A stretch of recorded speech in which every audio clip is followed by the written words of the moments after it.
Hello student, welcome to your channel new light classes. आपका अपने channel में बहुत बहुत स्वागत है। कीवर्ड को आगे बढ़ाते हुए हम आज थिंकर्स के लास्ट पार्ट को देखते हैं जो कीवर्ड से रिलेटेड है। आज के जो थिंकर हैं फर्स्ट वो हैं हैबरमास। हैबरमास ने आदर्श कथन परिस्थिति के बारे में बताया था, कम्युनिकेशन एक्शन के बारे में बात की थी, पब्लिक स्पेयर का पूंजीवाद द्वारा अधिग्रहण के बारे में इन्होंने बताया था, लेजिस्टिमेशन क्राइसिस के बारे में हैबरमास बात करते हैं। लाइफ वर्ड के 3 घटक बताए थे, वो पहला व्यक्ति, संस्कृति और कुछ तीसरा कुछ है ऐसे ही। इसके बाद है कि वैज्ञानिक ज्ञान के 3 स्वरूप बताए थे इन्होंने हैबरमास ने। कौन कौन से हैं वो? अनुभाविक, विश्लेषणात्मक और हर्मेन्यूटिक्स अन्वेषण। इसके बाद आलोचनात्मक एंड मुक्तिवादी के बारे में ये बात करते हैं। इसके बाद इन्होंने आधुनिकता को एक अधूरी परियोजना माना था। इसके बाद ज्ञान की व्यवस्था के बारे में इन्होंने 3 टाइप्स के ज्ञान दिए थे और 3 टाइप के हित बताए थे और फिर 3 टाइप के साधन बताए थे। इसके बाद नया बहादुर समाज के बारे में इन्होंने बताया था कि जो आधुनिक समाज है वो नया बहादुर एक समाज है, क्योंकि ये बहुत सारे टेक्नोलॉजी पर डिपेंड हो गया है।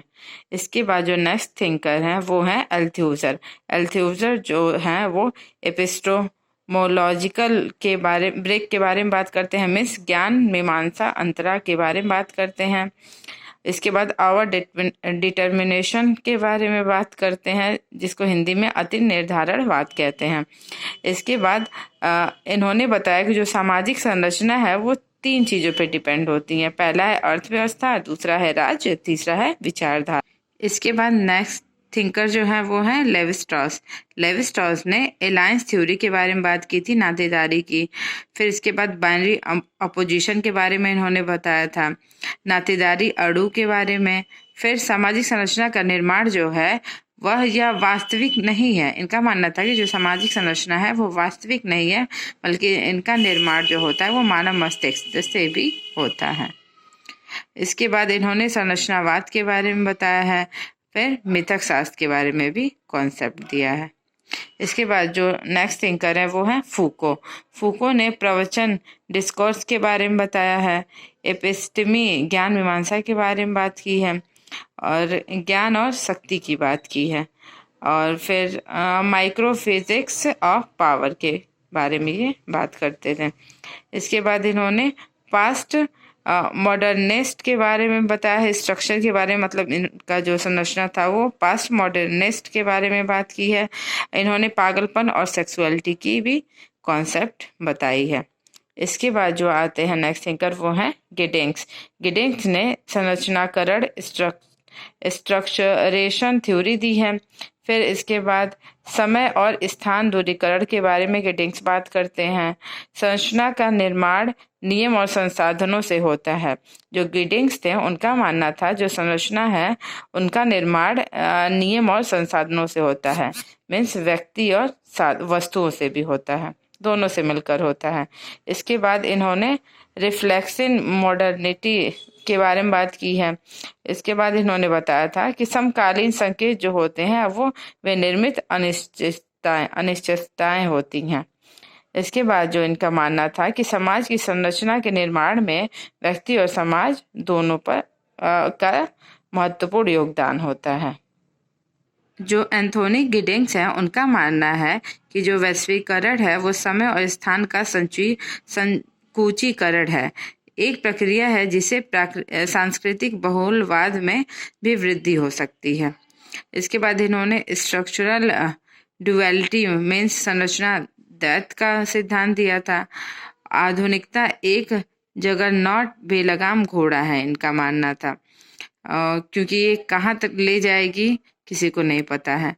इसके बाद इन्होंने भगोड़ा समाज के बारे में बताया था और आधुनिकता के लक्षण के मीन्स जो इनकी विशेषताएं थी वो क्या क्या थी, वो थी पूंजीवाद, उद्योगवाद, निगरानी क्षमता, समय और दूरी का सिकुड़ना। ये सब जो है वो आधुनिकता के लक्षण हैं।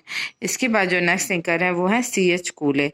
C.H. कूले जो है आत्मदर्पण दर्शन सिद्धांत देते हैं। अगर आत्मदर्पण की कहीं बात होती है तो आप कूले को लगाएंगे। इसके बाद जो मिड है उनका जो कीवर्ड है वो है आई, मी एंड सेल्फ थ्योरी से ये इन्होंने दी थी। इसके बाद अवस्था जो होती है वो आई अवस्था जो होती है जब जन्म होता है, और मी अवस्था होती है जब दूसरों को अनुकरण करते हैं। मीन्स जो फ्रेंड हो गए, रिलेटिव हो गए, भाई बहन हो गए साथ में, उस वो मी की अवस्था होती है। इसके बाद जो सेल्फ की अवस्था होती है अनकॉन्शियसनेस माइंड में, और चेतन मन में सेल्फ आता है। इसके बाद जो थे फ्रायड जो थे उनका सिद्धांत जो था वो था id, ego and super ego. इन्होंने मनोविश्लेषणात्मक कॉन्सेप्ट भी दिया था। इसके बाद जो आज के लास्ट थिंकर हैं वो है जीन पियाजे। जीन पियाजे का संज्ञानात्मक विकास का सिद्धांत है। आप ये जितने भी मैंने कीवर्ड बताया, जितने पार्ट में भी बताया है, उसे आप अच्छे से नोट डाउन कर लीजिए, नोट्स बना लीजिए और उसे प्रिपेयर कर डालिए। आपका जितने भी थिंकर से रिलेटेड क्वेश्चन है इससे मोस्टली कवर हो सकते हैं।